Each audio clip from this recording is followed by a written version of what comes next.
In bending example number 1, we're going to check out a whole step bend. Let me play a lick for you first, and then I'll break it down.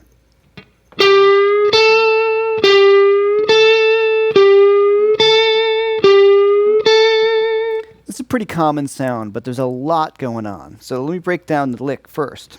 I'm going to bend my first note, which is the G, and use my third finger. Keeping in mind all the things we discussed, when I bend the string, I want to get behind it with my other fingers, right? Really right up on that fret. And I'm not bending just with my third finger. I'm bending with my second finger as well. And my first finger is coming behind and muting the string so I don't get any extra string noise. And also with my right hand, I'm muting my lower strings with the heel of my hand on the bridge. Right, so I'm going to bend up that whole step, the G to the A. And then I'm going to fret the A on the second string on the 10th fret. Now here's the thing. I'm not really getting the bend quite up to the A yet. I'm kind of bringing it up. So, right? So the trick in this lick, and where people usually fall short, is they go, and they stop the bend.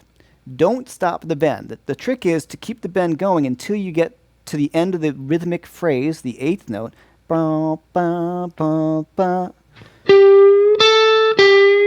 See the lick? So the note just keeps on going until I fret the next one. That is the trick to get this to sound right. Correct? Not? Right? So here I stop that note. Don't stop it. So you want to stretch out the bend until you get to the next note. And that's the way this is going to sound good. That's something you really have to work on. And I find with students that that's one of the shortcomings that we can fix really easily and make you sound better like right away. Now the second thing is when I got to my last note, I vibratoed it. So I've got the bend. Now that sounds cool as opposed to not vibratoing. Right?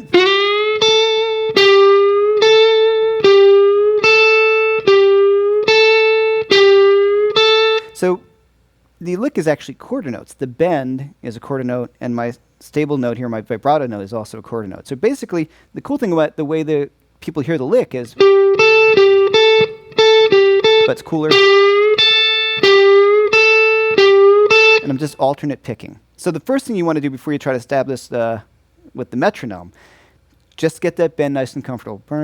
And anytime you bend a note and you're going to a next fretted note, you want to do this, right? Because if you're flat on that bend, it's going to sound sour. The trick, once again, is to keep the bend always in motion so it's carrying you to the next note. You don't actually get to the pitch. We're going to talk about that too. You just want to get close to the pitch, and then you're resolving to the fretted pitch. Now, the second thing that's going on in this exercise is the use of vibrato. I say this all the time, it's one of the single most important things you need to work on. The first thing I'm doing right here when I fret that A note is vibratoing it. Now, very often, one of the most common things I deal with students, and there's even some professional players out there who will remain nameless, who vibrato sharp. There's my pitch. Right? It's very easy, since it's kind of like a form of bending. People often gravitate towards not releasing the string back to its resting position. If you even look at physically, you see the string is still bent, and if I let it go, now it's straight.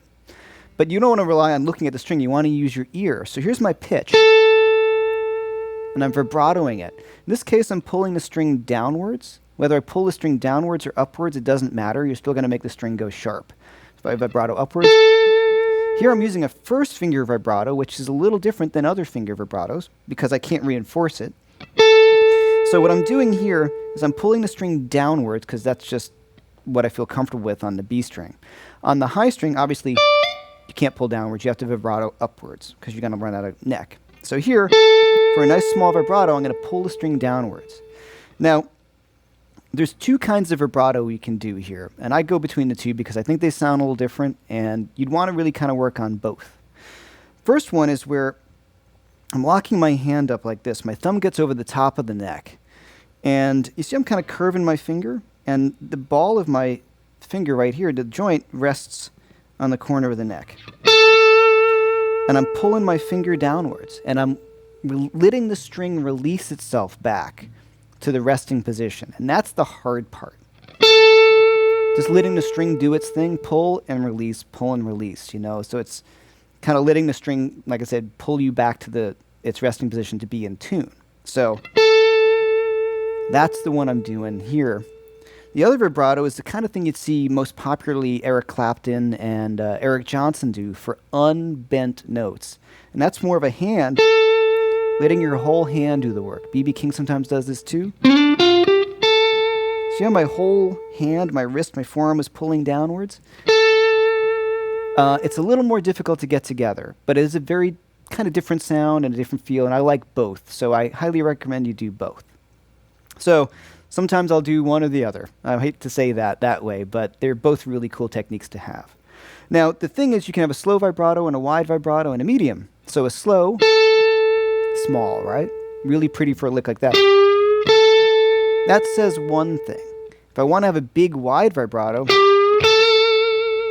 that says something very different emotionally. That's much more aggressive. Like, here's someone like, real extreme of that is Zakk Wylde, you know, having a big, huge, aggressive vibrato. Stevie Ray Vaughan had a really nice, big, aggressive vibrato when he wanted. And that's the real trick, is having total control over your vibrato, because that's your voice. Your vibrato is your voice as a player. And I can't stress that enough. It's all cliche, but if I hear somebody's guitar playing, I can usually tell by their vibrato who it is right away. I can spot Clapton or my favorites like, you know, Peter Green or you know, Eddie Van Halen, Stevie Ray Vaughan, Albert King, Albert Collins. Like Albert Collins, that big, you know, that big, wide, aggressive vibrato. So you need to spend a lot of time working on it. Now on this lick, and when we play through it, I'll vacillate between a medium and a little bit wider vibrato, but it's something to think about when you're playing, because it is huge, huge, huge.